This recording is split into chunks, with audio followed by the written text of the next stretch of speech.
Lula. Lula. Yo sé que Dilma ganará. Es mi candidata, es mi candidata. Es mi candidata.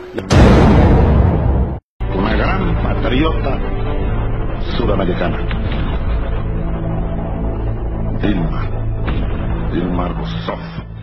Provavelmente você cresceu ouvindo professores e jornalistas de TV dizendo que no Brasil houve uma ditadura militar e que os comunistas lutaram pela democracia. Os militares que lutaram contra os comunistas para manter a democracia. Já havia democracia no Brasil. E quando os militares interviram em 1964, os comunistas já estavam tentando chegar ao poder pelas armas desde 1962. Nós éramos contra a ditadura militar, mas éramos a favor da ditadura do proletariado.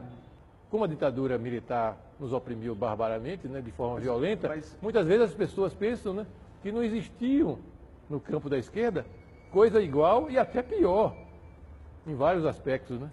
O exército sofreu as suas primeiras baixas ao ter um grupamento emboscado por elementos liderados por Oswaldo Orlando da Costa, conhecido por Oswaldão. O cerco do exército se fechou sobre os rebeldes e vários guerrilheiros foram presos.